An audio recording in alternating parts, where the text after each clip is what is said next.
Gabinete de Crise, um podcast do Polititank. Olá, seja bem-vindo a mais um episódio do teu Gabinete de Crise, um podcast do Polititank, um think tank de política nacional e internacional. E, ouvi dizer, está aí escrito no YouTube, e para ti que estás no Spotify é podcast, obviamente não nos estás a ver, mas estás no YouTube. Olá, e como já podes ver aí na descrição, está aí a dizer que é o episódio número 13. Vamos ver se isto vai dar a raia ou não, porque o 13, enfim, nós sabemos que é aquele número mágico da sorte ou do azar, depende daí o que quiseres. Seja da sorte ou do azar, o importante é carregares no like. Vamos lá, carreguem no like, é gratuito, ajuda-nos imenso, até porque nós queremos chegar a mais pessoas e, portanto, estamos próximos de chegar aos 100 subscritores. Serás tu o subscritor número 100, se fores. Prometo, fica reservado em teu nome um bolo de arroz numa pastelaria qualquer, algures em Lisboa. Portanto, olha, fica aqui a oferta dada. E paga o Emanuel, claro. Ele é um mãos largas. E, portanto, uma vez mais, aqui estou eu, Cláudio Fonseca, na companhia da Ana Cláudia Breda, da Carlota Pinhatelli Garcia, do Vasco Semedo e do Emanuel Almeirante. Já há muito tempo, meus senhores e minhas senhoras, que não estávamos os 5 juntos, né? Portanto, faltava sempre um dos elementos e isto parecia que iam fazendo de propósito. Vamos ver se hoje a Carlota vai ter algum statement para fazer ou não. Vamos então àquilo que é a nossa tábua das matérias, já que eu sou francófono, usar obviamente expressões francófonas. Portanto, vamos começar com medidas de confinamento, que será apresentado pela nossa querida Carlota. Depois eu vou apresentar a questão da morte do trabalhador, tanto na autoestrada, e como o Eduardo Cabrita geriu toda esta crise. O Emanuel vai se revoltar com o José Berardo, e, portanto, em nome da nação portuguesa, como se Carlos Alexandre precisasse de um sidekick, portanto o sidekick está aqui atribuído, e a Ana Cláudia Breda vai falar então das horas de trabalho, portanto 35 ou 40 horas de trabalho. Foi um tema que passou pelo nariz de todos. Falou-se inicialmente que íamos ter essa votação na sexta-feira, as propostas foram chumbadas, exceto uma que vai baixar à comissão, mas anunciou-se que ia ter, mas nunca se foi comunicado quais é que eram os resultados eleitorais. Por último, e não menos importante, o Vasco vai-nos falar da 7ª convenção do Chega. O Vasco está sempre bem informado sobre este partido. Não sei se tem assim algum fetiche, Vasco, mas tudo o que seja no campo da direita, tu dominas tudo. Parece que te convidam, és o nosso enviado especial nos congressos. Qual TVI, RTP e TVI que têm sempre acesso.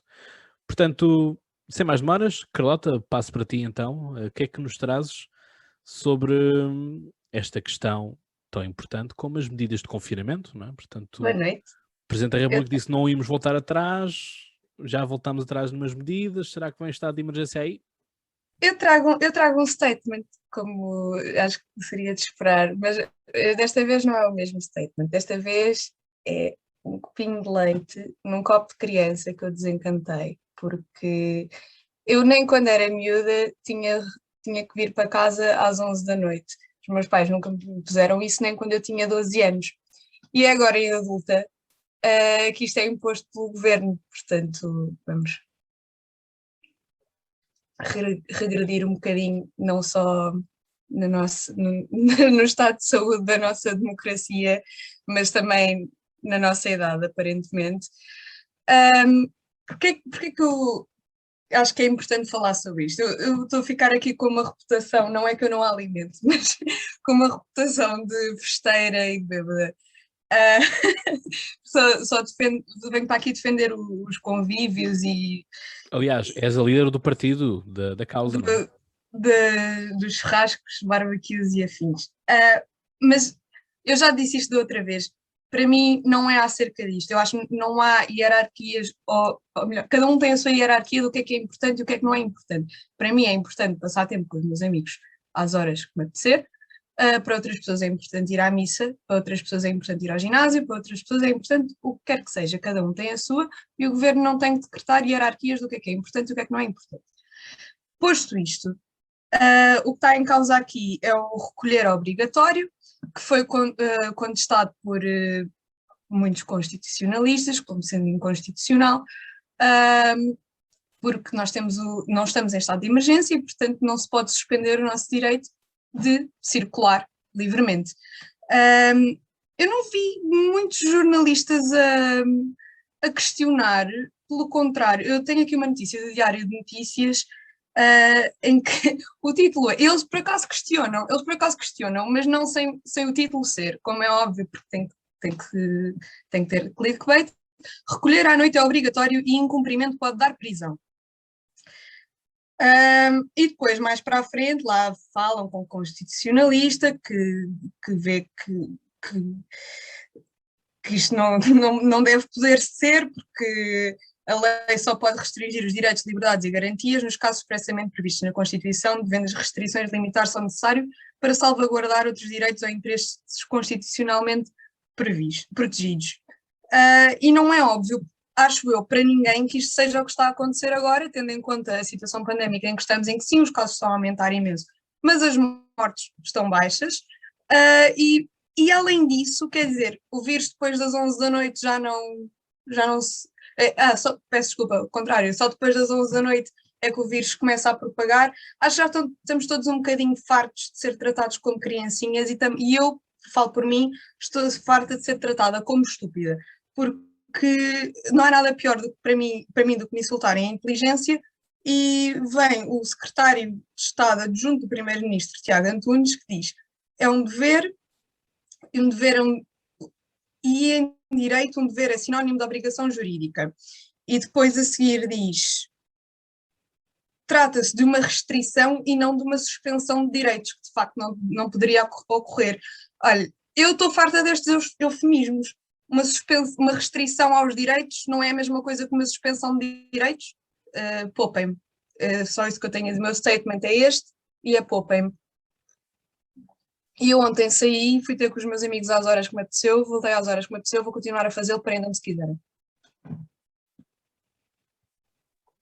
E pronto, aqui temos um statement Chicken Little. E portanto, Emanuel. E obrigado, Carlota. Nós poupamos-te. Bom, prometo não gastar a Carlota, até porque depois deste ralhete tenho medo, muito medo. Enfim, para já gostava também de fazer o meu statement e, portanto, o meu statement é este e eu acho que é bom para a Carlota. Podes acompanhar o leitinho com umas bolachinhas de Maria. Muito boas. E servem para molhar no leite, portanto, se quiseres, tenho aqui mais no pacote, estás à vontade. Está bem? Eu agora não vou comer mais a bolacha, que é para não atrapalhar o discurso. É assim, eu só tenho a dizer o seguinte, que é, se isto não merece o like, eu já não sei o que temos que fazer mais para merecer o like. Epá, e a partilha. Eu estou a comer uma isto bolacha isto é para o IGTV. Não, isto tem que ir para o IGTV. Esta bolacha é mesmo boa. Bom, a questão é assim. Ainda bem que não estamos a patrocinar nenhuma marca. Não. Mas marcas, se quiserem, de leite e de bolachas, podemos falar. Pronto, assim garantimos a nossa sobrevivência, não é? Pelo menos. Bom, passando a assuntos mais sérios. Acho que, e discordando completamente da Carlota, porque eu acho que as leis são para respeitar e não para desobedecer. Eu já sei que tu não achas isso, pronto. Mas eu penso que não é nenhum direito lesa-pátria que entre as 11 e as 5 da manhã não se possa sair de casa. Acho que é perfeitamente razoável e acho que ajuda a não... Porque eu acho que é o que se pretende com esta medida. Não patrocinar ajuntamentos, como se tem vindo também a ver. Infelizmente, mesmo assim, as pessoas fazem o que querem, como querem e quando querem. Porque o Estado não tem polícia para cada um de nós, não é? Nem pode, nem deve, já agora, para não pensarem que eu tenho alguma tendência autoritária, mas acho que estes apelos à desobediência não são, na meu ver, não são nem benéficos nem coerentes. Não são benéficos uma vez que estamos a tentar controlar a pandemia de uma vez por todas para ver se avançamos com isto para a frente. E, segundo a entrevista que vi do coordenador da Task Force, até setembro vamos ter 85% das inoculações e 70% das segundas doses já todas efetuadas, e aí sim é de seguir para a frente. Até lá, como eu tenho dito e tenho que ser coerente com aquilo que disse, temos que ter alguma restrição. Com certeza já não defendo estados de emergência, já foram aprovados demasiados. E já agora queria deixar neste apontamento, e para terminar, para não me alongar, que já os deputados tiveram tempo para fazer uma lei que não obrigasse a usar o estado de emergência tantas vezes como foi utilizado, porque ele não está preparado para isso. E decretar estados de emergência e existimento de estados de emergência não me parece benéfico. Não ser coerente, isso não posso acusar a Carlota, ela é bastante coerente, mas isto é mais, não falando só exclusivamente para ela e falando para todo o nosso público, temos que, em todas as situações, temos que fazer duas coisas: avaliar os riscos e os benefícios. E como isso é uma coisa muito intrínseca de cada um, vai de cada um essa avaliação. Pronto. E, portanto, o que eu digo, e para deixar bem claro, é: fiquem em casa se puderem. Obrigado, Emanuel. É que há aqui um ponto importante, nós temos de ter a noção, que é, ok, tudo bem que a matriz está no vermelho, tudo bem, temos aqui uma outra vertente, temos aqui a vertente delta, mas a questão é que esta variante é contagiosa, mas o índice de letalidade é mais baixo. E, portanto, andamos aqui a semear um terror sem qualquer tipo de razão para isso. Lamento. Porque lá está, é um pouco aquilo que já estivemos a falar também, creio que há 2 ou 3 episódios para trás, que é, se as pessoas não andam na rua, não conseguimos criar imunidade de grupo, ponto final. E, portanto, vai haver percas, vai haver o que quer que seja, não excluo esse cenário, mas vamos ter que ser honestos e temos que perceber que a vida tem que continuar, não podemos estar nisto. Todos os governos, por toda a parte, ganharam mais poder, ganharam outro ascendente que não tinham antes. E, portanto, isto eu não gosto muito desta coisa das teorias da conspiração, mas tivemos aquela questão do grande reset ou reboot, não é? que se andou a espalhar por aí, mas com este tipo de comportamentos só se dá razão a quem no início falava disto, assim como só se vai dando razão aos poucos e poucos aos negacionistas que semana após semana vão ganhando razão em algumas partes, não em todas, mas em algumas partes, e portanto andámos a queimar pessoas, e eu próprio fui queimado um pouco, por termos opiniões assim, não tanto naquilo que o rebanho dizia, mas e afinal temos razão, né? Portanto, as coisas são assim. Vasco, depois vamos à Ana e já espera aí que temos. Espera aí que isto. Espera, não, espera aí que isto tem que se ouvir. Isto tem que se ouvir, porque já há muito tempo que isto não acontecia.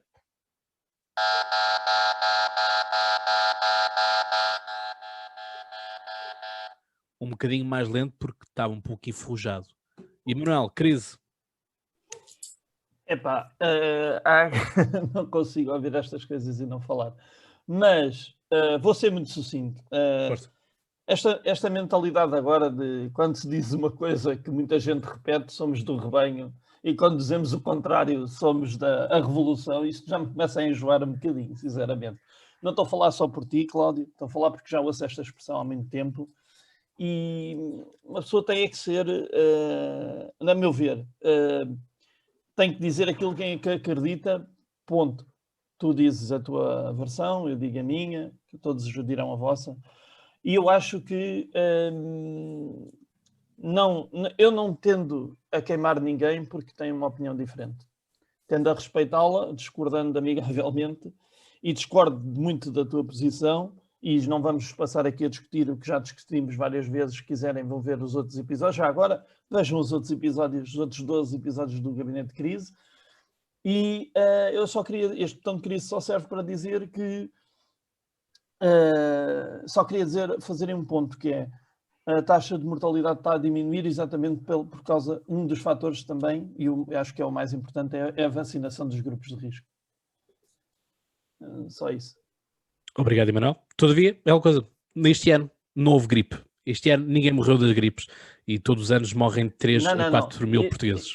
Este ano não apareceu nas notícias. Não foi noticiado, não quer dizer que não aconteceu. E é que está. Pronto, é isso. Vasco. Ora, eu queria começar aqui esta minha intervenção com um pequeno vídeo de 16 segundos, só para nós termos ideia do que é que o português comum pensa, no fundo, não é? Não sei se dá para ver, mas eu vou tentar. Vai agora voltar para casa? Não, vou quebrar o... como é que se chama essa porcaria? Recolher obrigatório. Se não é obrigatório, ninguém pode fazer recolher obrigatório sem fazer uma série de spots. Não fizeram, não vale a pena. As pessoas aqui baixam muitas orelhas. Já acabou.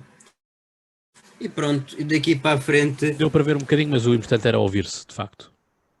Pronto, eu acho que se ouviu melhor do que se viu, ainda assim. Mas eu mostrei este vídeo porquê? Porque nós daqui para a frente vamos ter mais episódios destes. E vamos ter mais episódios destes porque as pessoas são minimamente inteligentes, não é? E portanto sabem que há certo tipo de questões, e principalmente falo dos direitos à circulação e tudo mais, que são exagerados nesse sentido. Nem, como se costuma dizer, nem tanto ao mar, nem tanto à terra, não é?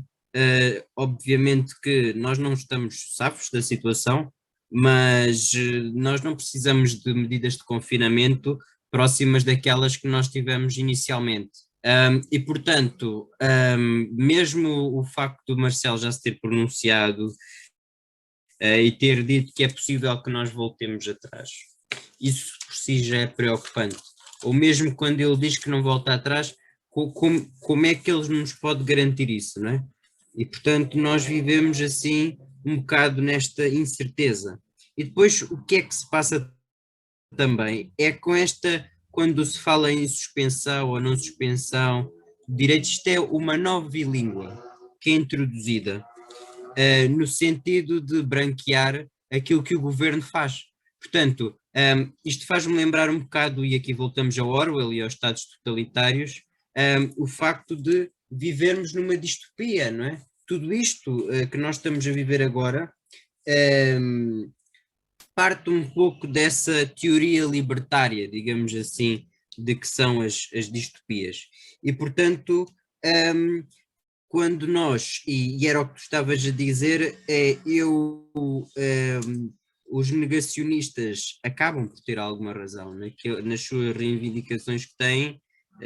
Acho que não é totalmente absurdo, porque quanto muito porque há estudos científicos e tudo mais, e há uma tentativa de silenciamento dessas opiniões que são contrárias à ciência, quando no fundo todas as opiniões, no meu entender, devem ser ouvidas, porque a ciência, como é que eu ia dizer, nós não devemos fazer uma absolutização da ciência. A ciência tem um método científico, mas não é um dado, não é algo que não é um dogma, digamos assim, não é? E portanto necessita das suas atualizações, e com certeza que quando eu vejo alguma pessoa que diz que acredita demasiado na ciência, eu também tenho preocupação, porque a ciência é feita por humanos e como tal nós também erramos, e portanto parte desse pressuposto de que as coisas não são assim tão seguras e não há tantas certezas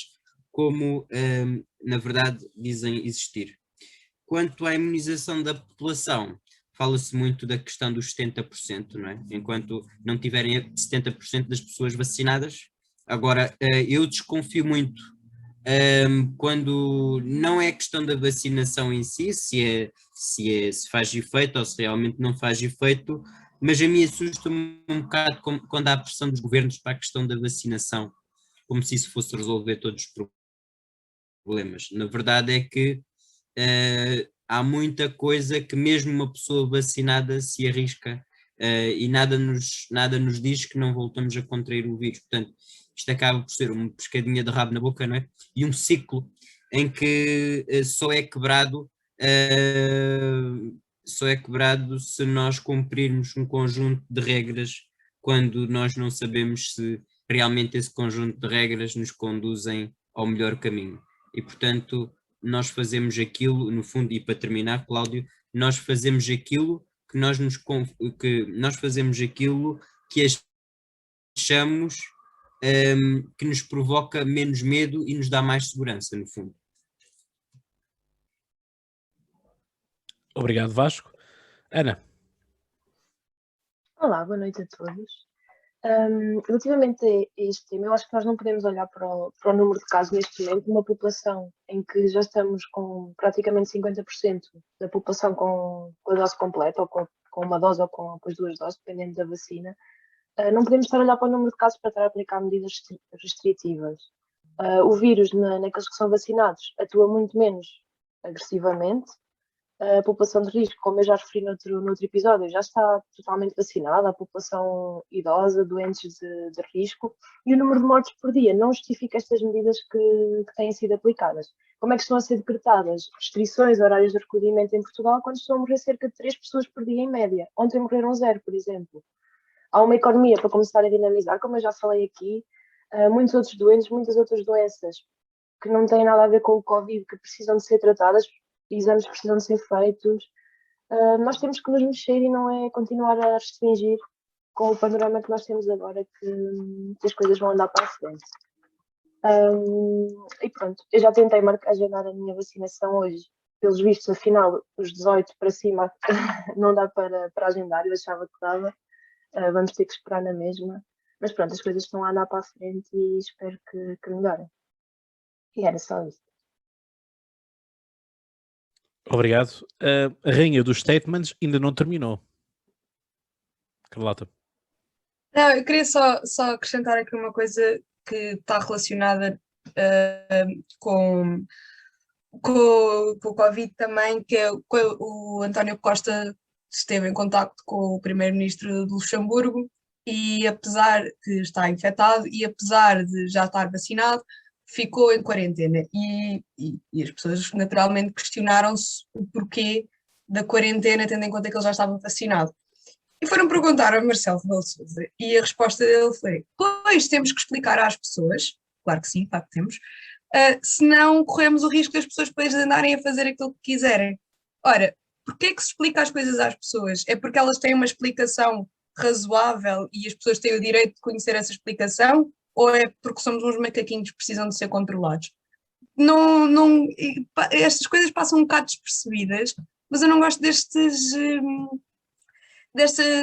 tiquezinhos de... É um bocado autoritário até, e o Emanuel já está a mexer-se, eu sei que ele não concorda com isto, mas é um bocado como já ouvi outras pessoas a dizer em relação a coisas que não têm nada a ver. Por exemplo, o problema de não se ouvir as comunidades mais vulneráveis é que depois isso dá aos extremismos. Não, o problema é que não as ouves, e o problema é que não resolves os problemas dessas comunidades. E depois há outra consequência negativa, que é isso dar aos extremismos. Mas o facto de haver outras consequências negativas não invalida o problema central. Pronto, eu só queria acrescentar isto. Acho que Obrigado. É preciso mais frontalidade e mais honestidade na comunicação que está a ser feita com os portugueses, têm direito a isso e isso não está a acontecer. Exato. Obrigado, Carlota. Mais ninguém tem nada a dizer sobre este ponto, certo? Não? Assim, eu tenho Força. mais meia hora de discurso, mas eu não vou interromper mais vezes porque senão isto fica monótono e eu não quero. Só que foram ditas muitas coisas com as quais eu não concordo nada, então o discurso do Vasco acho que foi espetacular. Eu tenho direito à opinião dele, como é evidente, não sou eu que lhe dou esse direito, é a Constituição. Mas por amor de Deus, façam o que a vossa consciência ditar, cada um de vós, mas não digam coisas como é indiferente vacinar ou não vacinar, não sabemos esta campanha, o que é que isto pode trazer do governo, porque é que eles insistem tanto em vacinar. É só uma questão, Vasco, é só para não morreres da doença. Mas é assim, se quiseres arriscar, isso é um risco que tu podes correr, porque a vacinação não é obrigatória, como é evidente. Atenção, eu não disse que não ia tomar a vacina. Aquilo que eu disse... Não, ainda pior. Então ainda pior, ainda mais incoerente nesse caso. Mas não tudo disse bem, que eu não ia tomar. Diz isto? Não disse isso. Não disse que não ia tomar a vacina. Ainda pior, ainda mais incoerente que o discurso que tiveste. Ainda pior. Ainda pior é mais aquilo dos outros. Agora, eu acho é que às vezes quando se fala na questão da vacina e de todos os prós e contras, eu acredito que é preferível ter a vacina do que não ter. Acho que estamos mais seguros no teu discurso anteriormente. Não, mas isso eu acredito que estamos mais... Aquilo que eu não acredito é que nós estejamos imunes só porque temos a vacina em si. Isso, não é? Vasco, mas isso é uma desculpa, isso é uma discussão de cara a cá. Claro que não estás imune porque nenhuma vacina te imuniza completamente com uma doença. Isso é a discussão de cara a cá, que é se não, ou protege-me a 100% ou não protege. Isso nem um preservativo faz, nem uma pílula faz, quanto mais agora uma vacina. Nada. Pronto, portanto, isso não existe. Risco zero não existe. Existe é a consciência de que com a vacinação, e isso já está provado, com a vacinação morrem muito menos pessoas, até para servir de argumento ali à Ana. Sim. Portanto, só morrem menos pessoas porque estão vacinadas. As pessoas de risco, não é por mais nada. Não é porque as pessoas fizeram o que lhes apeteceu ou o que lhes deu na gana. Foi porque se vacinaram. Pronto. Mas eu acho que ninguém disse o contrário disso. O que nós estamos a dizer é que estando a população de risco vacinada não se justifica estas restrições específicas neste momento, estando a percentagem de população vacinada que está, incluindo as faixas de risco. Acho que é isso que estamos os três a dizer. Mesmo com a variante Delta e mesmo com o maior contágio. Portanto, não há problema se os casos dispararem para mais de 2.000 ou 3.000 ou 4.000. Se os casos dispararem, mas as mortes não há problema. Não há problema. Também Pronto. É isso? Manuel, desculpa. É inevitável. Eu já apanho não apanhas gripes todos os anos, é que eu apanho. Eu apanho gripes todos os anos. Olha, já há 5 anos não apanho uma gripe. Mas bom, sim, mas tudo bem. Eu percebi o teu argumento. Mas não acho que isso seja plausível, porque com esse aumento de casos aumenta também os internamentos e a pressão nos hospitais e deixam-se de tratar as doenças, já agora para pegar no teu argumento, deixam-se de tratar outras doenças exatamente por causa disso. Que não se devia. Porque o nosso Sistema Nacional de Saúde está no estado em que está. O hospital tem uma capacidade limitada. Quer dizer... Até limitada, depende. Mas olha, também já houve tempo, se calhar, para tratar disso. Mas ou se calhar isso também devia ser uma preocupação sempre e não só quando há doenças. Carlota, concordo contigo, já devia ter sido tratado. Concordo, mas não foi. O problema aqui é que a capacidade instalada dos hospitais, dos vários hospitais de norte a sul do país, ela própria não é utilizada, ou pelo menos até há pouco tempo, não foi utilizada, com a desculpa de que os privados é que são um papão e, portanto, nós não podemos contar com os privados para nada. Isso é uma burrice. Quando houve muitos privados, inclusive, que se ofereceram para mas mesmo assim há aulas inteiras nos hospitais públicos, e eu tive que recentemente ir ao Hospital Santa Maria e no descampado onde está, que está em frente ao Hospital Santa Maria, está lá uma unidade Covid, portanto, contentores. Okay? Demorou-se imenso tempo para se usar a cidade universitária como centro de vacinação em massa, quando nós, nos outros países, temos estádios de futebol, onde não se pode ter público, em alguns casos, a ser usados como centros de vacinação massiva. Cláudia, mas não havia vacinas. Não havia vacinas, havia vacinas para o pessoal do governo e da Segurança Social andar a tomar à socapa. Pronto, estás a ser populista, vês? Estás a ser populista. Não é ser. Não são 100 ou 200 pessoas que faz. Tu sabes que esse argumento não cola. Tu sabes que esse não cola. Se tu achas, pronto, não acho que assim seja. Mas a questão aqui é, nós lembramos ainda do tempo em que diziam que dificilmente havia uma segunda vaga de Covid em Portugal. Estamos na 4ª. Cláudio, eles até diziam que o Covid nem ia cá chegar. Nem ia cá chegar, exato. Pronto, temos essa, mas eu já não queria ir tão atrás. Não, mas estamos a ir por declarações estúpidas, vamos à origem delas todas, que é uma pessoa a dizer uma coisa que está lá sem mas a questão aqui, está bem, mas aquilo que eu quero dizer com isto é, houve, de facto, uma má gestão daquilo que foi este problema. Cláudio, estava condenado à má gestão. Quando é que geriste uma pandemia? Está bem, podes nunca ter gerido uma pandemia, mas Pronto. estudas para isso. Sim, se calhar esta pandemia vai servir como estudo para outras que possam vir aí. Ainda assim, eu lembro-me na altura dos jornais espanhóis fazerem um comparativo entre governo português e governo espanhol, em que diziam que Portugal as coisas estavam... Quando Portugal era um bom exemplo na Europa, em que davam graças à Marta Temido, porque a Marta Temido de facto tinha uma formação em saúde e o ministro da Saúde em Espanha não o tinha. E, aliás, tivemos agora uma troca também no Reino Unido e o ministro que agora vai para a saúde também não tem nenhuma formação em saúde. Ele é um economista e já tinha sido ministro da Economia ou ministro das Finanças do Reino Unido. A questão é, treina-se, estuda-se para casos de calamidade pública. E isto é política pública. Pá, vão lá à academia do Cláudio, pá, vão estudar, pá. Obrigado. Também não é preciso tanto.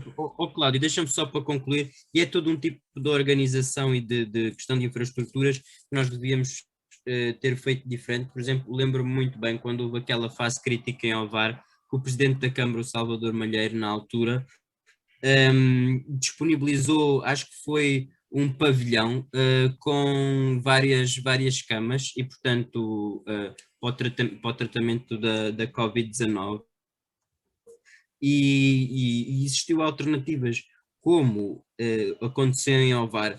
Logicamente que não é necessário um conselho chegar a uma fase crítica para se poder utilizar não só tanta capacidade instalada do SNS em si, como outras infraestruturas que se têm à volta disso, não é? Porque os recursos não se esgotam no SNS, nem se esgotam no pessoal médico, não é? Porque em momentos de crise, como a pandemia, outras pessoas são necessárias com outro tipo de formações, mas que se disponibilizem, se voluntarizem para ajudar. Isso é o fundamental em si, não é? Nós não precisamos só dos especialistas, precisamos também de pessoas que, não tendo as especialidades, não tendo a formação na área, que se voluntarizem e ajudem para que não tenhamos lares como aconteceu ao longo desta pandemia, com enfermeiros desesperados, sem saber o que fazer e, portanto, com demora nas ajudas a chegarem aos locais e muitos deles com déficit de pessoal, inclusive. Muito bem. Podemos avançar para o próximo tema ou vamos continuar aqui nesta pescadinha de rabo na boca que nem o pai morre, nem a gente almoça, não é? Como assim é. Bom, então vamos lá. Tivemos um funcionário a trabalhar na A6 que foi atropelado e, consequentemente, morto por uma viatura do Estado, na qual seguia Eduardo Cabrita. Não era Eduardo Cabrita a conduzir, que lá está.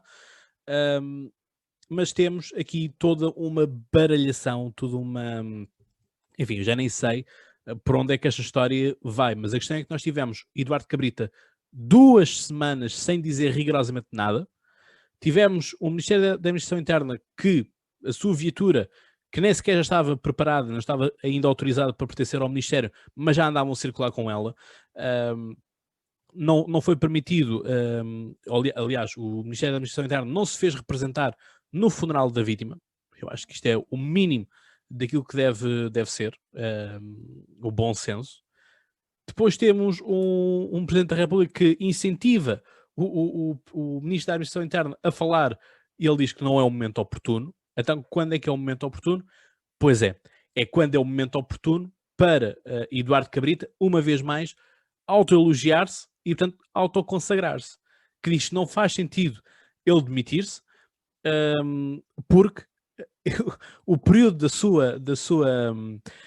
seu período como eu até me engajo com isto, como Ministro da Administração Interna, coincide com o que melhor aconteceu de redução de sinistralidade e de melhor período de segurança em Portugal. Ora, vamos ser honestos, Portugal não interessa a ninguém, por assim dizer, não interessa fazermos um atentado à bomba na torre de Belém, ou quer que seja, portanto, não não há nada disso, e nem tão pouco António Costa, mesmo quando Portugal estava na presença da União Europeia, tinha tanta importância para sofrer um atentado. Portanto, as coisas não vão por aí. Portanto, calma com isso. E, portanto, não nos podemos esquecer-nos das golas que queimavam, não podemos esquecer-nos do ucraniano. Enfim, eu nem quero ir ao baú para ir buscar o resto, mas acho que estes títulos assim servem só. Depois temos uma notícia que é dita e depois é dado-se o dito por não dito de que a GNR não lhe foi facilitado o acesso. Verdade é que depois de 2 semanas ainda não se conseguiu ter acesso à centralina do carro. A centralina do carro é uma peça que está à mão de semear, literalmente, na parte de cima do motor. Portanto, livre acesso, não é preciso desmontar-se o motor, não é preciso desmontar-se rigorosamente mais nada, está ali à mão de semear. Mas, por algum motivo, não se vai buscar a centralina para não se saber, afinal, a que velocidade é que aquele carro circulava. E a questão aqui é, as reparações estavam a ser feitas no separador central, logo na via da esquerda e não na faixa, porque faixa de rodagem vai desde um ponto da estrada até ao outro, portanto isto é uma faixa, estamos a falar assim de vias, ok? Pedagogia aqui, obrigado.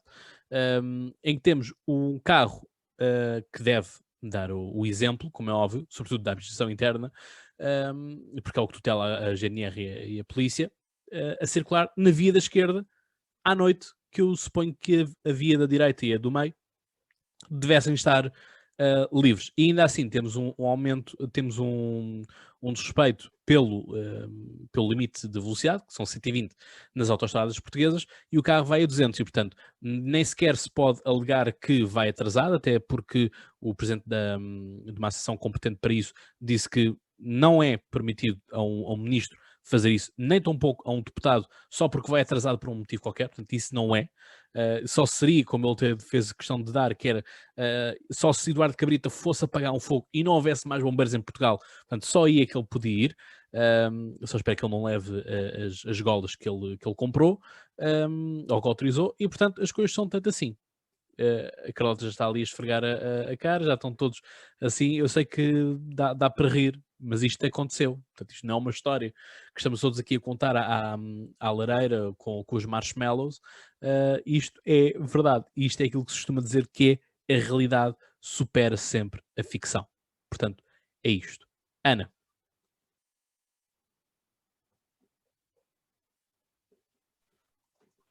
Desculpa, demorei um bocadinho, depois para ter aqui esta parte. Na minha opinião, eu acho que pelo menos aquilo que o Estado devia fazer era fazer uma garantia de pagamento de estudos às 2 filhas menores, fazer qualquer ação desse género. No caso, quando foi o caso do ucraniano, apenas quando os órgãos de comunicação social fizeram barulho e as pessoas no Twitter, nas redes sociais, é que eles decidiram agir, é que o Marcelo decidiu falar publicamente da situação e decidiram falar da indemnização para a mulher e para o filho ou para a filha do senhor ucraniano. Na minha opinião, pronto, deviam dar esta garantia de pagamento dos estudos e dar uma indemnização em condições, uma vez que provavelmente o seguro de trabalho poderá não comparticipar aqui nenhum valor à família da vítima, porque na carta do Ministério ia explícita que a culpa era da vítima, que estava no meio da estrada sem sinalização, apesar da Brisa já ter confirmado o contrário, e portanto acho que devia haver aqui alguma garantia para a família. Obrigado, Ana. Um grande poder de síntese, portanto, aprendam meninos e meninas, é assim que se faz. Vasco.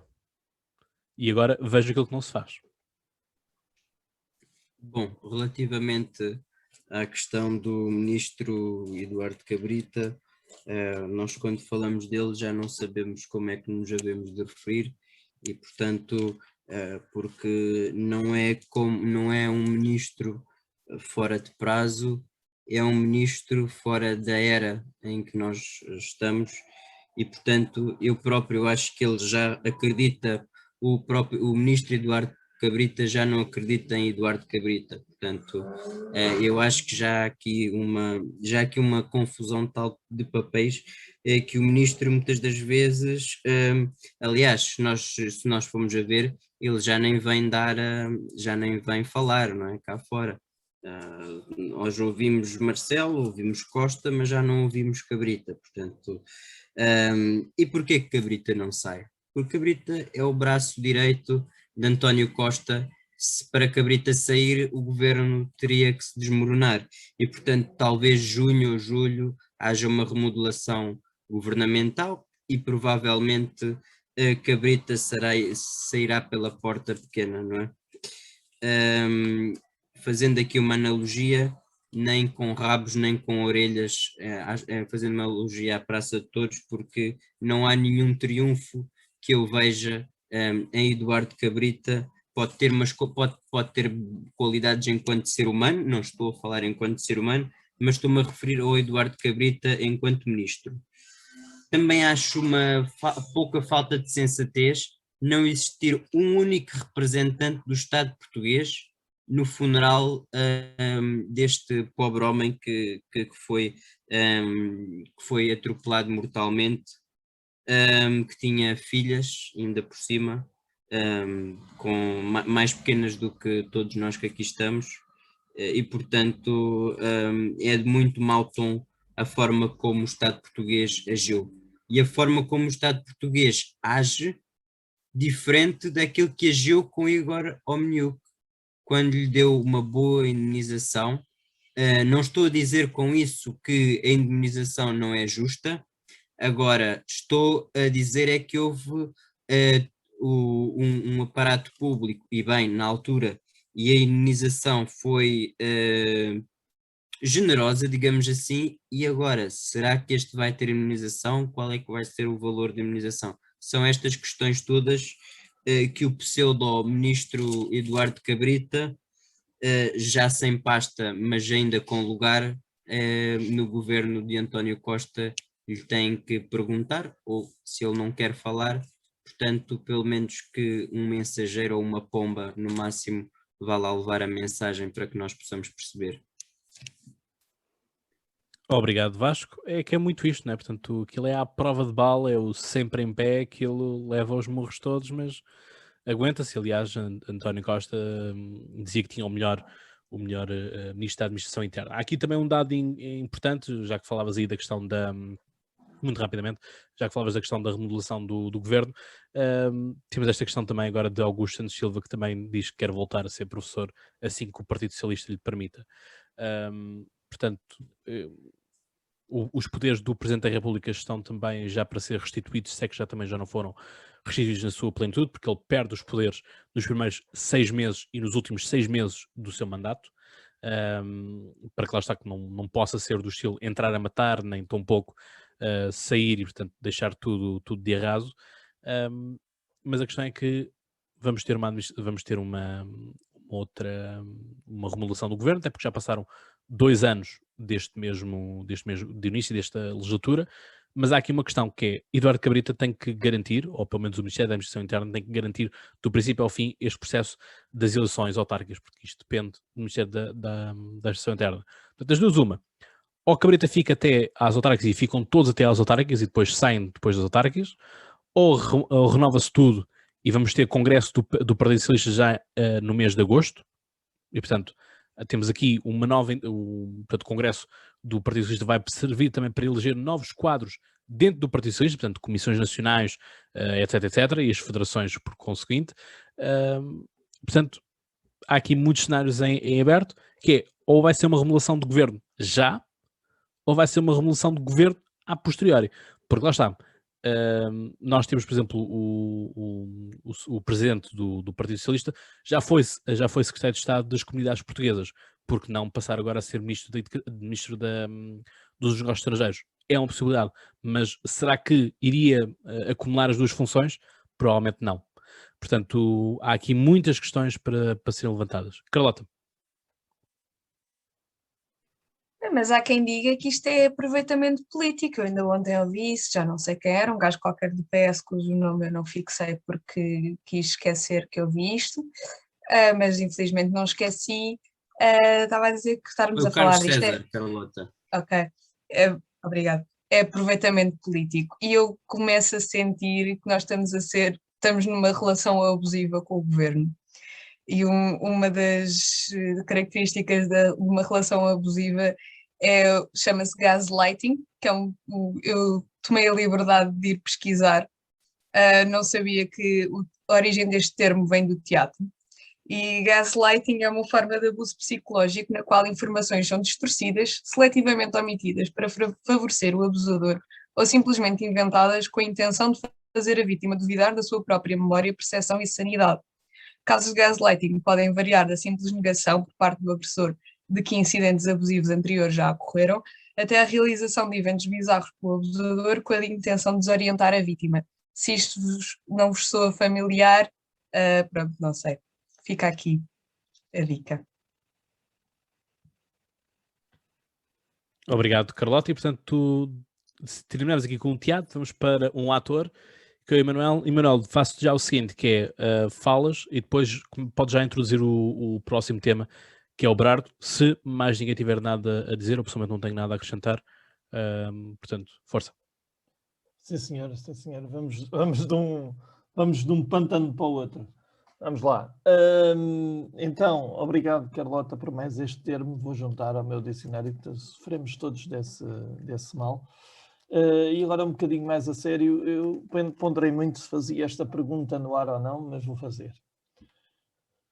Quantas mortes é preciso para demitir o ministro? Pronto, eu não estava à espera que nenhum de vocês me respondesse.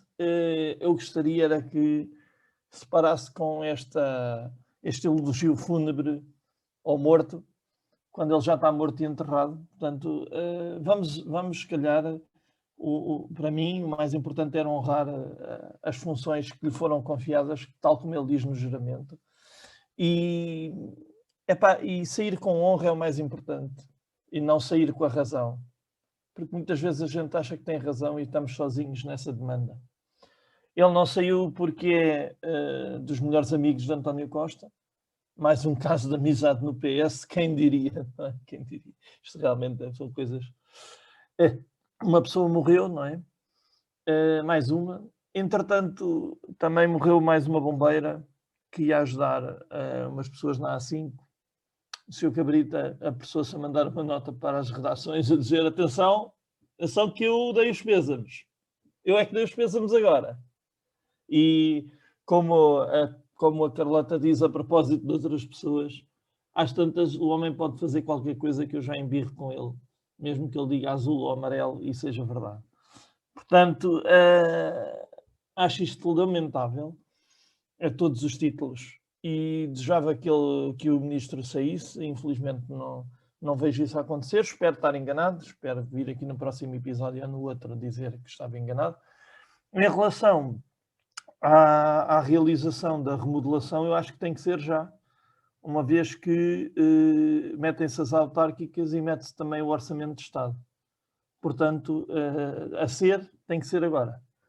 E sabemos da rapidez de funcionamento do governo do PS, portanto estou com muito receio que não seja nem agora, nem depois das autárquicas, nem depois do orçamento de Estado. Mas ainda assim acredito mais que seja agora do que seja nas outras duas alturas, numa que eu referi e outra que o Cláudio referiu. Bom, vamos para o próximo pântano, malta. Vamos lá.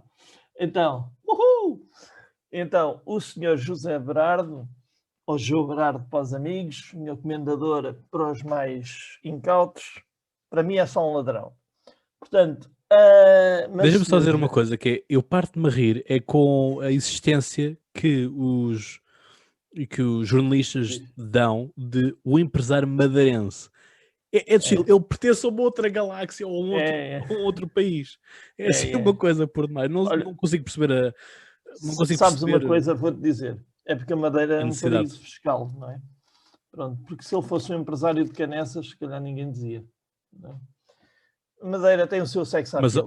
Mas olha que o Sócrates tinha um sucateiro. Vamos por aí? Não vamos. Vamos falar do João Berardo, que é para isso que me pagam este ordenado de chorudo que eu recebo aqui no Polititank. Também era amigo do Sócrates. São todos, são todos. Não que não vamos falar aqui de amigos do Sócrates com uma pessoa que nós sabemos presente na sala, não é, Cláudio? Enfim. Eu não sou amigo do Sócrates, mas não me importava de ser, Mas ser não me amigo do importava. Sócrates, mas Portanto- sobretudo, mas sobretudo jogar ao amigo secreto com o Sócrates. Não, eu era amigo, O Carlos Silva também. do amigo do Sócrates. Amigo do Carlos Sócrates não fazia Mas era questão. isso que eu ia dizer, ser amigo do Sócrates é ser amigo do Sócrates. Isso é que Ser era amigo do importante. Sócrates é só estúpido. Então, mas o Sócrates a mãe do Sócrates tinha um cofre lá em casa, pá. Então, mas vamos ser amigos da mãe do Sócrates. Pronto. Enfim, Força. Jobrardo. Jobrardo, pode ser? Então, Jobrardo, para verem como o homem é interessante, que nós preferimos falar de Sócrates. Bom, mas Jobrardo tem esta qualidade. Ele foi agora detido, depois foi solto sob fiança. E este é o pormenor que eu quero deixar. Portanto, apesar do Ministério Público reconhecer que há perigo de perturbação das investigações e perigo de fuga. Portanto, cuidado que ele pode fugir, vamos soltá-lo. E depois a caução de 5 milhões mais a entrega do passaporte, porque uma pessoa por via terrestre não pode fugir para lado nenhum, não é? E portanto eu acho isto tudo muito engraçado, porque denota toda a cultura aqui está presente, toda a cultura da justiça portuguesa, em que um comendador é tratado diferentemente de um ladrão de fruta, como é evidente. E por crimes menos graves tiveram pessoas presas mais tempo, e olha, até vamos falar outra vez do mesmo, e até sem acusação teve mais tempo preso o José Sócrates que o Jobrardo. Portanto, e sem acusação, que ainda é mais grave. Portanto, eu acho que o que aqui se tem que fazer é tentar responsabilizar e usar mais vezes uma figura jurídica que eu vi usada, e bem usada, e que é raramente usada na justiça portuguesa, que é a ignorar, eu não sei se é assim que se diz, eu vou dizer de maneira leiga, mas é ignorar a pessoa jurídica, ou seja, este subterfúgio de a casa não é, atenção, que a casa não é minha, é de uma imobiliária da qual eu já fui gestor, atenção que os quadros não são meus, é de uma associação que eu por acaso sou o presidente, atenção, este tipo de subterfúgios pode ser, malta, temos uma lei que permite que nós vamos confiscar na mesma, mesmo que as pessoas digam, atenção que isto não é meu. Isto é uma novidade que eu vi aqui aplicada neste caso já há algum tempo. Isto já dura bastante tempo, desde a célebre comissão de inquérito. E, portanto, eu queria deixar este apelo aqui ao Ministério Público, que não se deixem esmorecer perante os milhões que o Sr. Berardo, evidentemente, não tem. E, portanto, como se costuma dizer, a justiça é igual para todos, mas há uns mais iguais que outros. Vamos lá ver em que sentido é que esta investigação caminhará. Pode ser que, como não é um inquérito aberto pelo senhor Cabrita, pode ser que dê alguma coisa.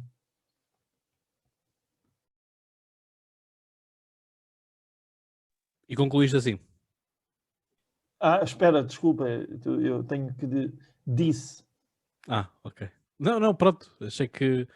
Não sei se fiquei com a sensação que vinha algo mais. Mas queres mais? Não. Para falar 50 minutos sobre este tema. Foi só impressão minha. Carlota. Bem, vou ser rápida. A minha mãe teve uma saída muito engraçada ontem, estávamos a ver as notícias e a minha mãe disse assim, 5 milhões? Mas o homem não tem 5 milhões. Vai pedir emprestado se calhar.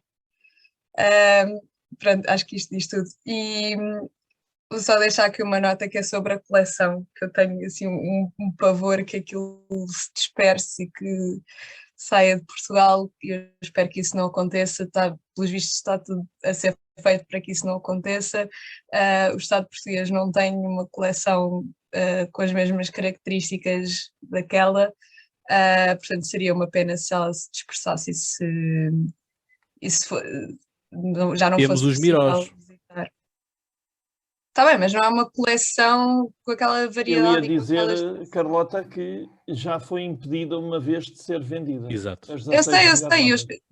Eu espero que continue tudo a ser feito para que a coleção não se disperse.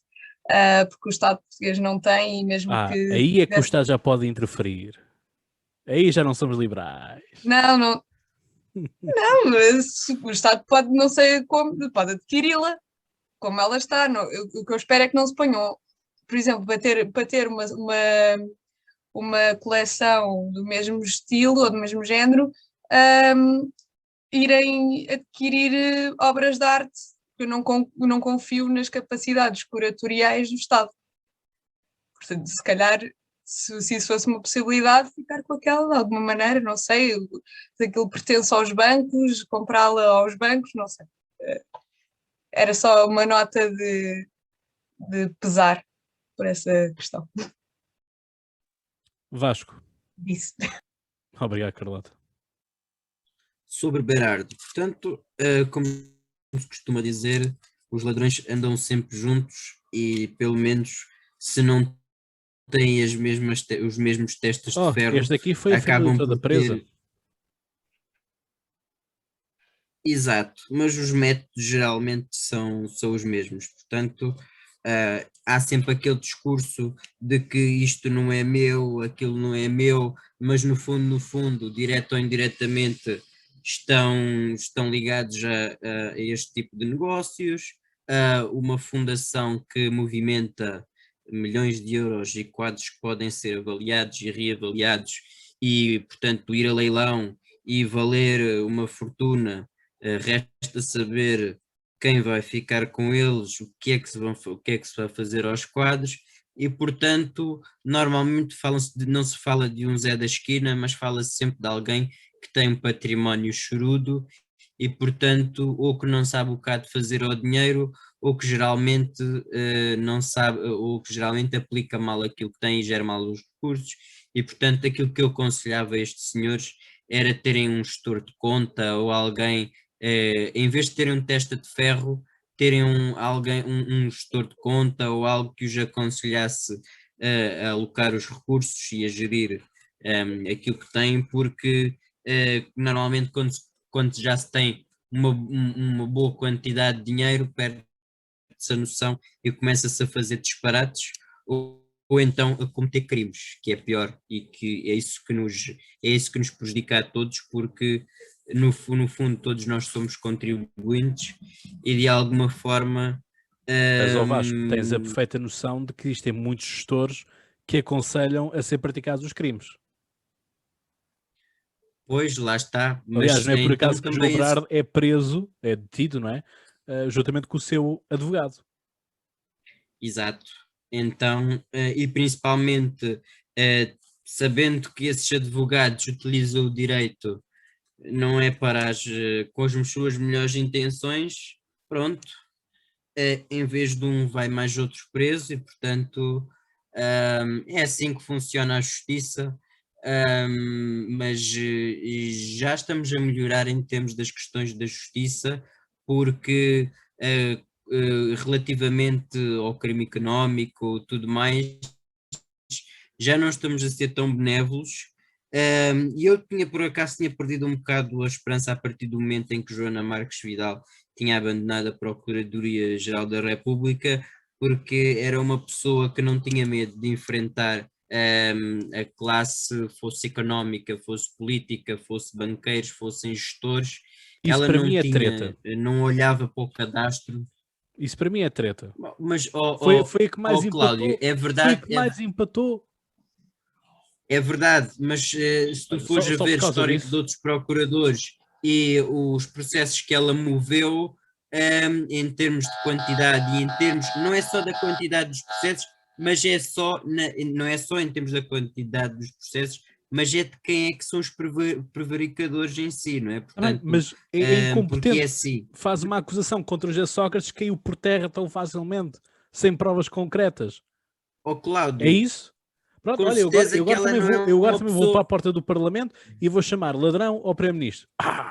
Bravo, Cláudio, és o maior. Com certeza que não é uma pessoa perfeita, o próprio... Eu sei, mas a questão é que as pessoas elogiam-na tanto, não sei porquê.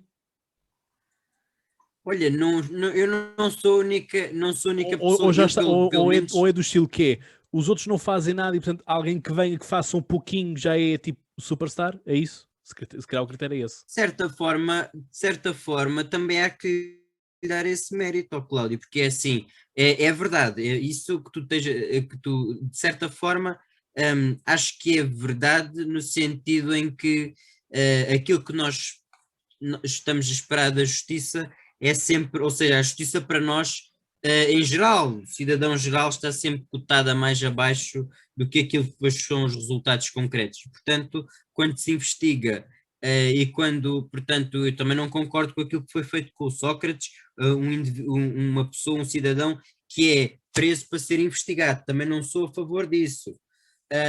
Agora, acho é que quando há alguém que não tem problemas em enfrentar quem quer que seja, e nós não nos podemos esquecer que a justiça é cega, mas os princípios não se aplicam iguais para todos, não é? Infelizmente é mais penalizado um cidadão comum que roube num supermercado do que um indivíduo que roube milhões, e esta metáfora é muitas vezes utilizada e tem o seu quê de verdade. E, portanto, não é indiferente a pessoa em si sobre a qual caia, portanto, as acusações, e, portanto, quando se começa a ter esta coragem que não se tinha até aqui, que outros países já tinham, de certa forma, significa que nós estamos a caminhar para o bom sentido, tendo a nossa justiça sendo lenta, tendo os problemas que tem, mas já é uma questão estrutural e já é uma questão que eu tenho poucas esperanças que vai mudar. Agora, se conseguirmos enfrentar as pessoas, independentemente dos cargos que ocupam e do poder que têm na sociedade, eu considero que isso em si já é um passo importante, porque uma democracia forte também requer um Estado de Direito forte. Ok, obrigado Vasco. Passo então agora à Ana. Ana, faço a mesma coisa que fiz com o Emanuel, portanto avanças tu com esta parte do tema e lanças já o próximo, que são então a questão das horas de trabalho, 35 horas ou 40 horas de trabalho. Ok. Relativamente aqui ao Brado, vocês já disseram praticamente tudo. A mim só me surpreende isto estar a acontecer tão tarde, ser uma ação tão tardia. Para mim, o Berardo é um senhor extremamente esperto na sua fuga às dívidas, criação de fundações, instituições, para alegadamente não ter nenhuma propriedade em nome dele, uma série de malabarismos de fuga à responsabilidade, é fraudulento. Como vocês disseram, apesar de ele ser a cara do processo, não fez tudo sozinho, isto vem provar mais uma vez que o nosso país, os nossos bancos são uma máquina de corrupção gigante, a família dele é toda sustentada pelas entidades Berardo, o filho, o advogado, está tudo metido no mesmo saco. E como vocês também referiram, a responsabilidade política de Sócrates não pode ser ignorada. Venho só aqui dar, como é que se diz? Pronto, dar destaque à Comissão de Inquérito de 2019, em que mais uma vez Cecília Meirelles e a Mariana Mortágua estiveram muito bem, muito eficazes, muito pacientes com aquele louco. E pronto. Agora passando para o tema das 35 horas. Pronto, esta semana foi debatida na nossa Assembleia, mais uma vez, a passagem das 40 horas semanais para 35, já para o setor privado, à semelhança da função pública. Os países, pelo que eu andei a investigar, e por acaso sempre defendi um bocadinho esta medida, os países da União Europeia que têm os maiores índices de produtividade são aqueles que têm as cargas horárias menos pesadas. Acho que termos mais tempo para viver é o objetivo de qualquer um de nós, e qualquer política laboral e económica acho que deve frisar isso e deve dar destaque à qualidade de vida dos seus trabalhadores e da população de cada país. Para mim, vale mais trabalhar menos horas, trabalhar 7 horas, 6 horas, com motivação, do que 8 ou 9 horas saturada, em que não vou ser produtiva o tempo todo. Depende, claro, da função a desempenhar. Também depende muito da empresa e das medidas meritocráticas, dos objetivos que a empresa impõe ao trabalhador, porque nós vemos a função pública tem 35 horas semanais, no entanto, eu falo por mim, eu vou às finanças, vou à segurança social, tento aceder ao meu centro de saúde, ninguém me atende, ninguém faz um atendimento com qualidade, E eu vejo que as pessoas estão ali muito a passar o tempo e muitas vezes nem trabalham as 75 horas semanais. Sei de muitos casos na função pública em que não cumprem com o horário completo. É um exemplo de que, mesmo tendo menos horas, se a empresa não impuser, se a empresa não impuser as medidas meritocráticas e de estímulo ao trabalhador, ele também não vai conseguir desenvolver produção e desenvolver trabalho com qualidade. Eu comentei com vocês, quando vou a outros países em que existem menos horas de trabalho diário, menos horas de trabalho semanal, as pessoas saem às 4 da tarde, saem às 5 da tarde, vão para os jardins, vão fazer os seus hobbies, praticar a sua vida e acabam por ser mais felizes, e acho que seria uma boa medida a aplicar aqui no nosso país. Obrigado, Ana. E Manuel? Bom, agora já com som. Ótimo. Eu, em princípio, concordo com esta medida, se alargada a todos os trabalhadores, nas condições em que a Ana já referiu. O único ponto que eu quero acrescentar, não tenho muito mais a acrescentar, é que eu tenho dúvidas de que haja mentalidade suficiente para que nas empresas se instalem essas medidas meritocráticas de que tu falavas, Ana, e esperar isso dos nossos empregadores com pouca formação e muita apetência para o abuso é esperar que não chova no inverno. E não sei até que ponto é que teremos que, e aí vou deixar para pessoas que saibam mais que eu deste assunto falarem, até que ponto é que temos que mudar mais coisas para além das 35 horas para que elas sejam efetivamente cumpridas e deem o resultado que todos nós queremos, que é, como se foi dito, ter mais tempo para aproveitar e viver, porque a vida não é só sobreviver e trabalhar, não é? Basicamente é isto. Eu acho que falta um bocadinho, se quiserem, de entorno psicossocial para que depois se possa então aplicar as medidas, porque eu acho que sem contexto tendem a haver muita inépcia e serem muito inócuas. Disse. Muito bem, é o teu separador. Carlota? Eu concordo com tudo o que a Ana disse, tanto na parte de nós não sermos mais produtivos por trabalharmos mais horas, mas também com a parte de não sermos necessariamente mais produtivos por trabalharmos menos. E o exemplo da função pública é perfeito. Eu já tive também muitas situações dessas e acho que já qualquer pessoa teve. Chega ao ridículo de eu ter percebido que eu tenho que ser desagradável para ser bem atendida. E eu não gosto de ser desagradável, mas já testei a hipótese várias vezes e é isso que acontece. Ou começar logo a choramingar. Das duas, uma.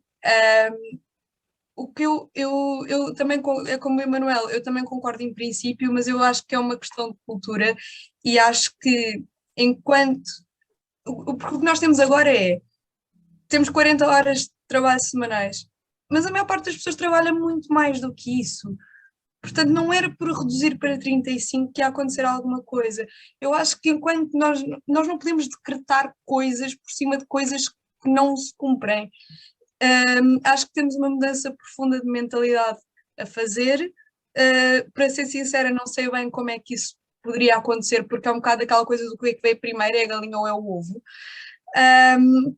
Mas acho que enquanto isso não acontecer, não vale sequer a pena estar a discutir as 35 horas, e outra coisa que eu tenho medo na questão das 35 horas é que eu estou mesmo a ver, como o Emanuel disse muito bem, a tendência para o abuso, e eu estou mesmo a ver, por exemplo, as empresas a começar a ser tipo o standard, toda a gente ter aquela cláusula de isenção de horário, que é remunerada, como é óbvio, mas passar a ser tipo, toma lá mais 100 euros e tens isenção de horário.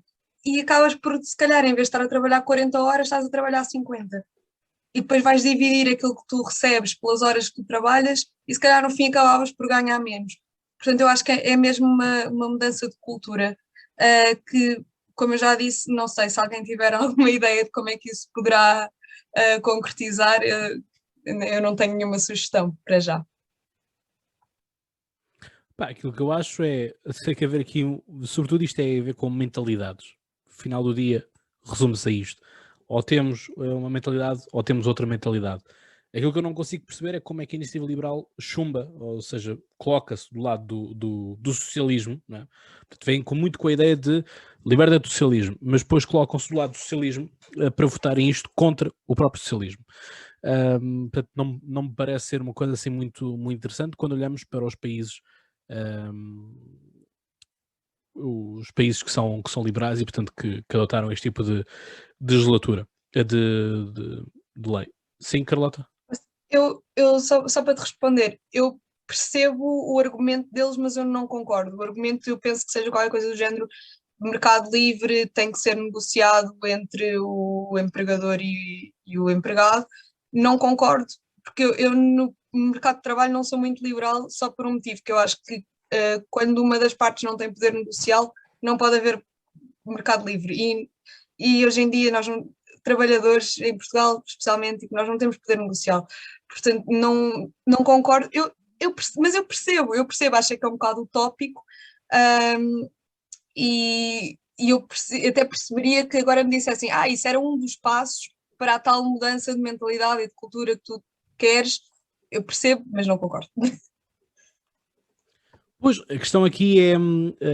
Cláudio, desculpa, qual é a diz. antítese do botão de crise que eu queria pressionar aqui para concordar com a Carlota entusiasticamente? Sorria, nesse estabelecimento temos o livro de elogios. Carlota, muito bem. 100% tem 100%.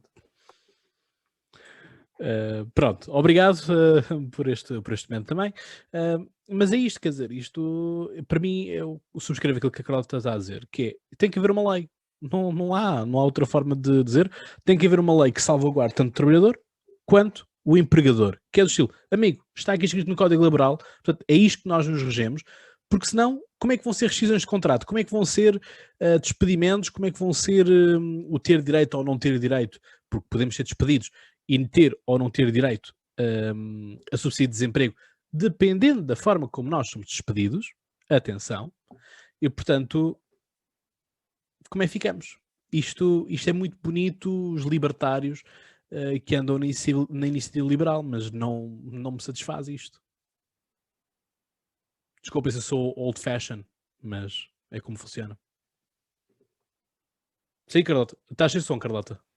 Eu acho que em economias mais fortes e democracias mais saudáveis e países com mais noção de civismo do que nós se calhar temos, isso é perfeitamente possível. E lá está, quando eu digo que é utópico, é no verdadeiro sentido do utópico, não é só irrealista. É irrealista, mas é desejável. Um bocado como as pessoas que dizem, eu sou de esquerda, mas não sou comunista porque é uma utopia, é um bocado isso, mas ao contrário. Não sei como é que podemos chegar lá, e aí é que entra aquela parte do que eu estava a dizer da galinha ou do ovo, porque eu também consigo compreender que agora venha uma pessoa mais liberal ou até libertária que me diga, pois, mas para chegares a essa economia mais forte e essa democracia mais saudável, tinhas que liberalizar o mercado de trabalho. E aí discordamos, eu não acho que seja por aí, eu acho que, pronto, não sei. Muito bem, obrigado, Carlota. Vasco.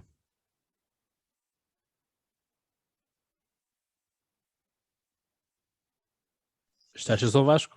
Aqui um problema, mas já está tudo resolvido. Muito bem, vamos lá então. Relativamente... Vasco, faço a mesma coisa, que é rapidamente uma nota sobre isto e depois podes já introduzir o tema da 7ª Convenção do Chega. Ok.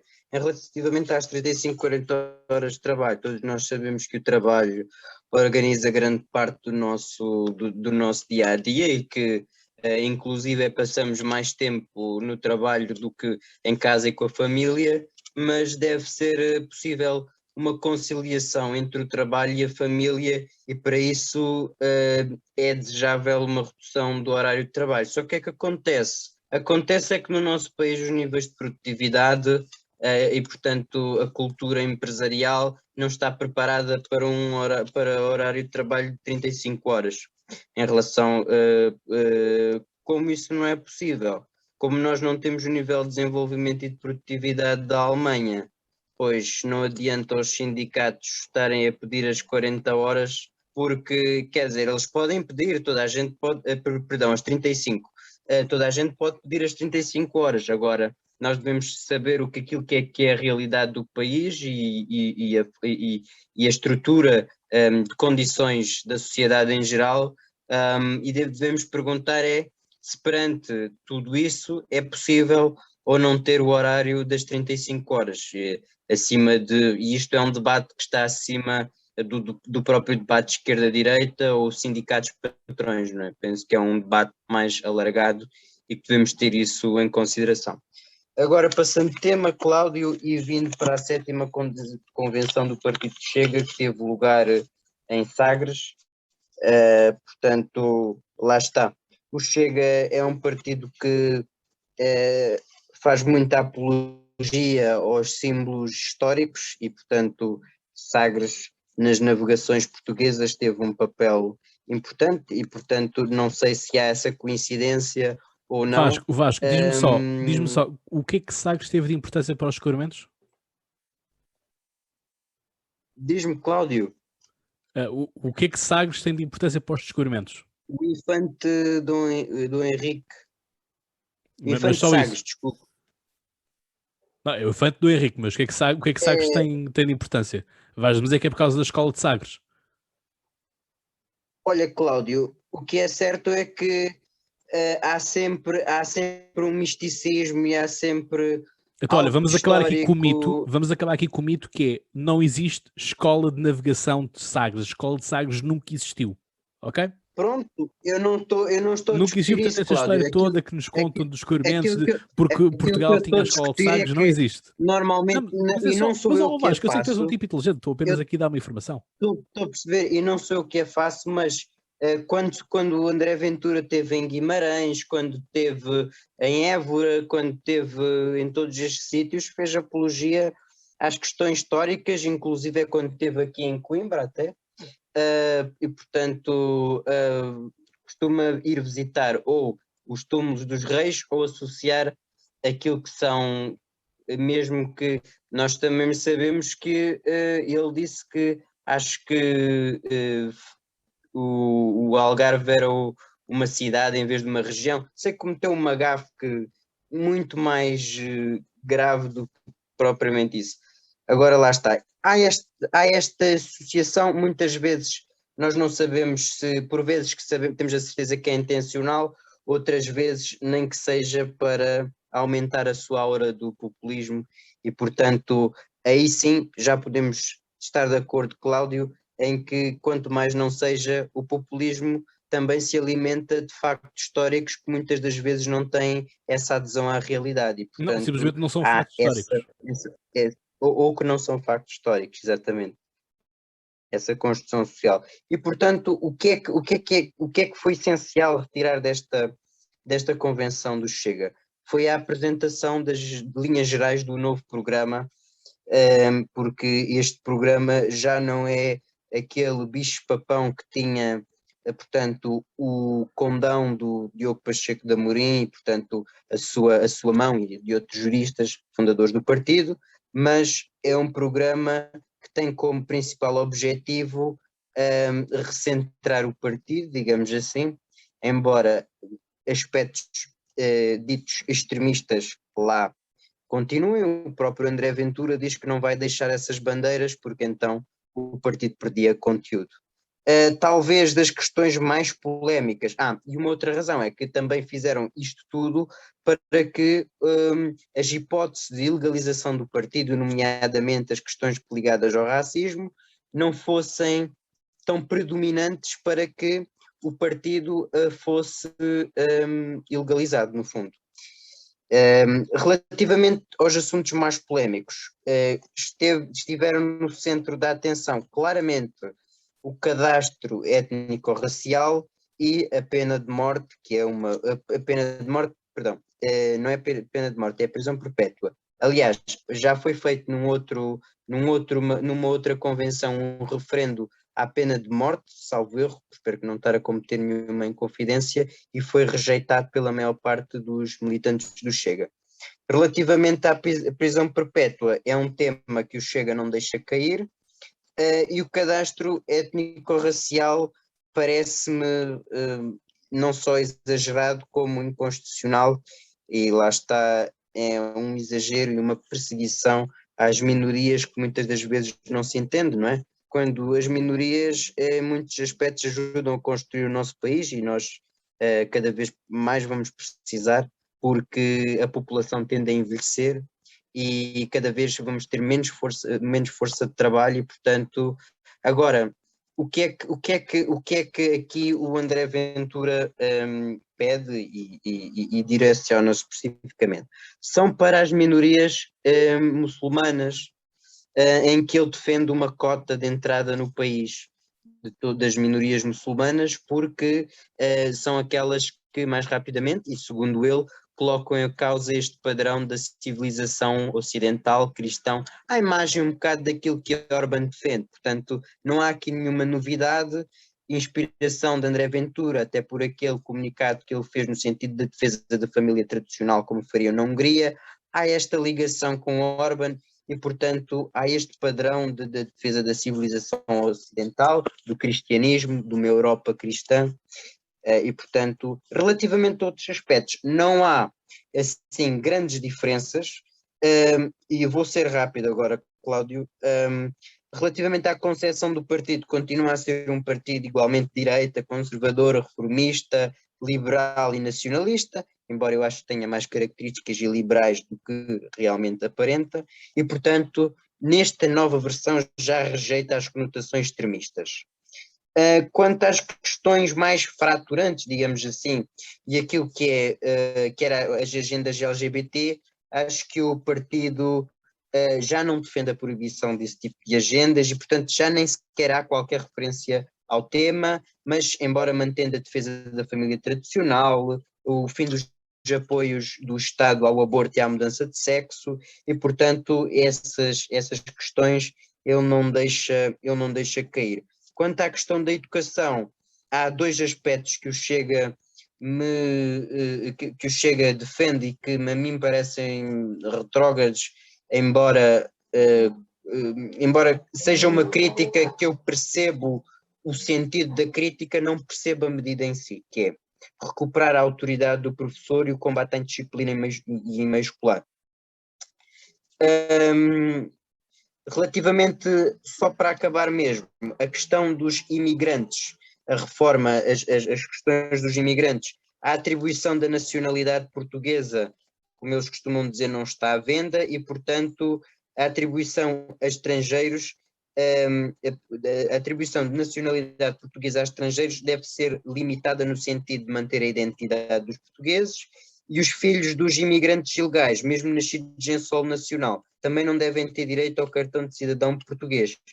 Finalmente, como eu aqui já falei, as questões do extremismo eles justificam no sentido em que o extremismo político, portanto, a violência ou o abuso do discurso político de algumas das expressões, que é isso que eles advogam, e uma outra questão que tem a ver com todas aquelas grandes lutas e grandes bandeiras da dita Quarta República, que também já não vem escrita no programa, ou seja, também já retiraram essa expressão, embora isso estivesse no programa anterior e constava principalmente na luta contra a corrupção e na reforma do sistema político.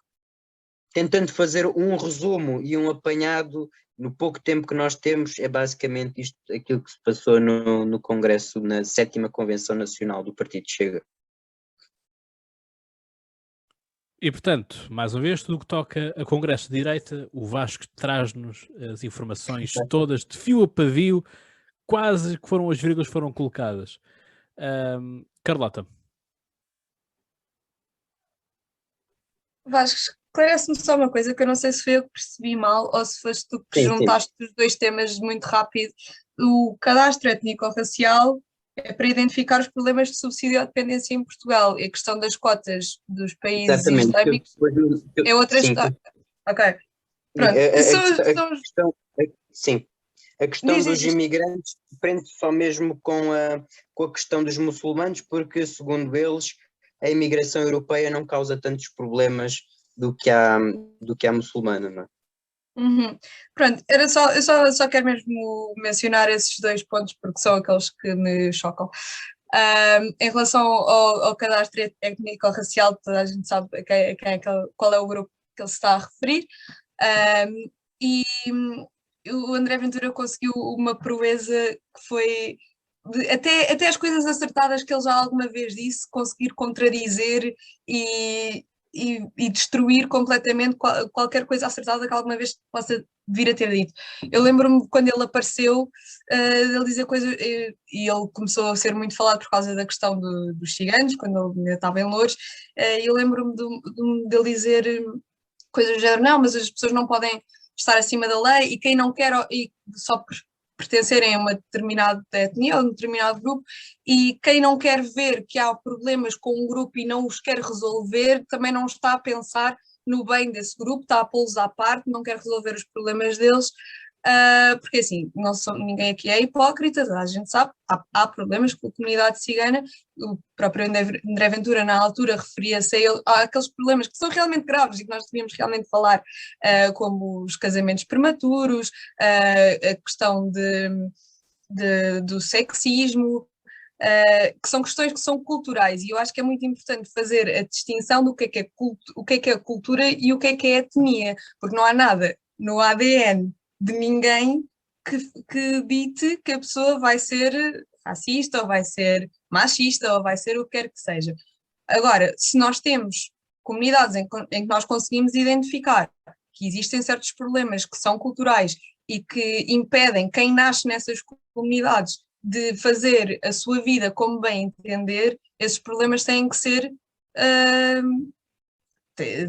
têm que ser olhados com atenção e têm que ser resolvidos. Agora, qual é que é a forma de não fazer isso? Cadastro étnico-racial, chapa 3, estas pessoas são problemáticas, temos aqui um grupo de pessoas que não é igual aos outros, e porque estas pessoas são diferentes, estão numa categoria diferente, ou eu confesso que não percebi onde é que ele quer chegar com isto, mas parece-me gravíssimo, mas felizmente, como o Vasco disse, a mim parece-me que é inconstitucional, não tenho a certeza, mas eu penso que a lei não permite fazer nada que se pareça com isto, e eu espero que assim seja, e devido que, como já falámos aqui, eu acho que o Chega tem um teto de crescimento e esperemos que esteja próximo de atingir esse teto. Cláudio, eu queria ser rapidíssimo, prometo que já não falo mais até ao final deste episódio, prometido, só para está dizer uma gravado. coisa. Diz? Olha que está prometido, está gravado. Ok. É só para dizer que o maior inimigo de André Ventura, para mim, não são os partidos nem à esquerda nem à direita, mas é mesmo a própria lei que não o deixou ir mais longe naquilo que ele faz. E depois uma outra coisa que é esta questão que a Carlota apontou de ele vir para a frente e para trás as contradições, é interessante no sentido em que ele se justifica, no fundo, em que se fazer este programa mais não tão extremista, embora continuem lá subjacentes a alguns aspectos extremistas, que ele disse que era agregar um partido com militantes muito diversos, como os católicos e os comunistas no sul do país, e pessoas da grande massa suburbana. Era só para dar esta nota. Obrigado, Vasco. E Manuel? Bom, vou-me tornar repetitivo, não é? O que é que uma pessoa diz depois disto tudo? Eu vou dizer o que penso, e é muito breve. Já estou cansado de falar do André Ventura e do Chega e de todas as suas diatribes, mas vou fazê-lo porque o meu contrato assim o obriga, portanto eu sou uma pessoa cumpridora. E para dizer uma coisa surpreendente que nenhum de vocês está à espera, que é, não concordo com nada disto. Pronto, agora que já dei esta novidade, ficaram todos de queixo caído, conforme podem ver. Quero dizer que pessoas que nascem a solo nacional não serem portuguesas é inconstitucional, e aquela questão étnico-racial é inconstitucional, até porque queriam colocar isso nos censos e não foi possível. Portanto, estamos salvos, não é? Destes duas, pelo menos enquanto não houver 2/3 de pessoas na Assembleia que pensem igual ao André Ventura. E já tinha falado também, para pegar ali numa coisa que o Vasco disse, já tinha falado aqui há uns programas atrás sobre esta voracidade com que o André consome todos os argumentos de um lado e do outro da bancada, e deu-me vontade de rir quando, para justificar alguns dos pontos mais como é que é? Mais extremistas, da sua agenda, ele diz que é para o partido não ficar sem conteúdo. André, não te preocupes, isso nunca vai acontecer no Chega. Sem conteúdo é que não fica, quanto mais não seja para fazermos daquilo um Love on Top ou uma casa de Big Brother. Deixo aqui a sugestão que a Chega TV se torne um reality channel e possamos ver todos aqueles mamíferos no seu habitat natural e, portanto, a ter as suas interações, talvez comentados por um qualquer David Attenborough ou um Eduardo... Pelo João Tilly, não é preciso ir buscar outro lá fora. João Tilly, exatamente. Bem lembrado. Portanto, o seu dono. Essa aberração do YouTube. Não, não digas isso que vai ser cancelado. Força, boa Olha sorte. que ele ainda vai atrás de ti. Mas o Cláudio. João Tilly não é um dos mamíferos, tinha que ser uma pessoa de fora a comentar. É verdade, é verdade. Pois. É verdade. Pode ser tu tens uma voz tão bonita. Opa, muito obrigado. Olha, agora, Mas é só para comentar, estás de fora. agora em direto fica És o nosso, sem palavras. és o nosso Pronto, locutor de serviço. Obrigado, Carlota. Pronto, agora que a Carlota me elogiou, acho que posso terminar a minha prestação. Obrigadíssimo. Vejo na próxima. Faltou disso. Disse. Concluíste? Muito bem. Ana. Desculpem, a minha net foi abaixo. Já foi tudo dito sobre... Estão-me a ouvir? Sim. Desculpem. Sobre o tema, quero só aqui fazer uma referência ao final do Congresso, quando o Ventura colocou a música do final do Congresso de Donald Trump e dançou os mesmos gestos. Nós temos essa comparação na nossa página do Instagram do Polititank e era para irem lá ver esses reels e partilhar. Obrigada. Vão ver o Bem, Reels, malta. Vão excelente. ver o Reels. Like. Vamos embora. Para trabalhar o SEO, não é? Para trabalhar o SEO. Tem que se trabalhar o SEO. O SEO é vida. IMCM. Não é o YMCA. Estamos a falar agora do SEO. São coisas totalmente diferentes, mas pronto. Mas podemos fazer aí o YMCA. É assim já. SEO.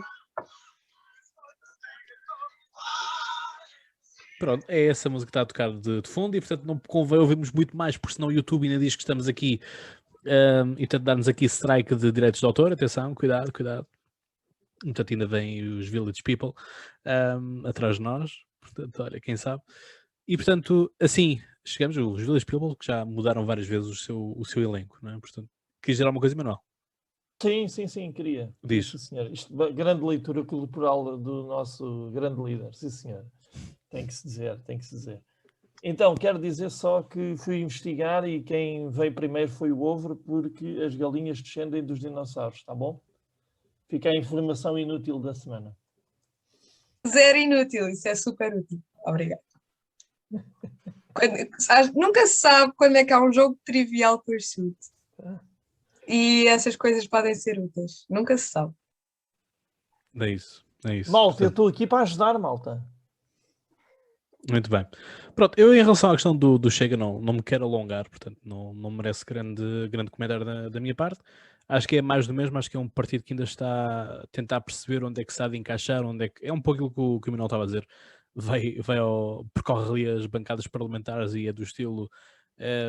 parece-me quase o Venom ou o Carnage, já que estamos aqui na fase em que saiu o Carnage nos cinemas, em que desesperadamente precisa de um hospedeiro e portanto é um parasita e portanto tudo aquilo que for para alimentar, tudo aquilo que for para pôr corpo vai. Numa primeira fase, uma fase de crise, como nós estamos hoje em dia, de crise política, crise política no sentido de crise ideológica, crise de valores e tudo mais. Numa primeira fase, isso vai ter sucesso Foi ele que teve sucesso com o Syriza, com o próprio crescimento do Bloco de Esquerda, que na altura também andava assim à cata de tudo quanto fosse possível. Foi assim também com o movimento 5 Estreia, ou o movimento 5 Estrelas do Beppe Grillo, que também, enfim, começou a agigantar-se com muitas coisas. O tipo era um extremista de esquerda, mas depois já dizia que não era, e depois temos pessoal de direita a infiltrar-se no partido e a conseguir eleger, e portanto neste momento Presidente da Câmara de Presidente da Câmara de... Espera aí que temos aí crise. Espera aí que preciso colocar aqui o botão. Sim, Vasco. Só fazer aqui uma adenda que acho que concordo contigo no sentido quando tu dizes que todos esses partidos se serviram numa parte inicial de algum hospedeiro, digamos assim, para cavalgar a onda do populismo. Acho, contudo, que há aqui uma diferença atualmente em Espanha, que é o Vox. Embora as agendas, tudo isso seja diferente, acho que em termos de pessoal que está na cúpula, portanto, tem outra consistência e, portanto, mais facilmente eu via um Chega desaparecer, que eu não acredito sinceramente que aconteça nos próximos anos, pelo menos enquanto existir esta onda, esta vaga dos populismos, mas acho que o Vox, sendo um partido semelhante, tendo todos esses pontos em comum, acho que em termos e não é dito por mim, ainda no outro dia, ainda numa ocasião, o próprio Miguel Sousa Tavares, na altura, ele esteve lá em Espanha, eu não tive, aquilo que eu tenho acesso é, portanto, às leituras, às reportagens, e, portanto, parece-me a mim que mais facilmente um Chega desapareceria, ou alguns pontos do programa mais polémicos desapareceriam, do que propriamente o Vox, dessa forma. E, portanto, subscrevendo ainda as palavras do Olivier Bonamici ontem no Rui Unas, ele admirava-se como em Portugal ainda não existia um partido de extrema-direita, portanto, ou de direita radical, quer nós, porque já existiam alguma, não é, portanto, alguma pequena conflitualidade em alguns sítios com comunidades imigrantes ou ciganas, e portanto, eu estou a dizer conflitos, não é, mas por exemplo, nomeadamente quando os câmaras municipais, quando os ciganos deixam de estar nas periferias e vão mais para os centros da cidade, não da parte da Câmara em si, mas dos habitantes, quanto mais não seja aquele olhar mais desconfiado em si, e portanto, relativamente a todas estas situações, mesmo na questão dos imigrantes e tudo, em Espanha com os muçulmanos e tudo mais, é muito mais visível do que propriamente alguma vez cá em Portugal. Portanto, eu acho que mesmo aquele argumento que ele utiliza das cotas para os muçulmanos nem faz muito sentido, no sentido em que nós nem sequer, a não ser que haja uma crise ou algo inesperado, não estou a ver nos próximos anos que, embora vários estudos apontem para que nas próximas décadas o número de muçulmanos venha a aumentar na Europa, esse número não mostra que em Portugal isso seja uma realidade muito significativa. Pronto, eu não sei se sabes, Vasco, mas há pouco tu disseste que ias só falar uma coisa rapidamente e depois te calavas. É verdade, é verdade. Pronto, o André Ventura também dizia que iria suspender os contratos que ele tinha, também não o fez. Portanto, olha, não sei se... é se... mais grave, ainda assim. Pois, portanto, olha, não sei se escondido aí não está o teu cartão de militante do Chega. Não sei, nunca saberemos, também não importa. Também não importa, porque nós aqui no Politank abarcamos todos e, portanto, isto é um espaço de pensamento e, portanto, para quem dizia que nós discutíamos pouco, eu acho que neste episódio discutimos bastante.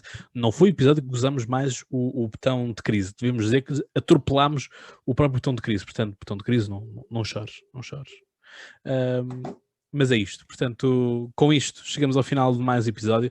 Quero agradecer, obviamente, a todos aqueles que estiveram aqui presentes e, portanto, aqueles que também estiveram a ouvir. Obrigado uma vez mais. E, portanto, assim me despeço com aquilo que é o ritual, que é pensem muito e boas crises. Um abraço.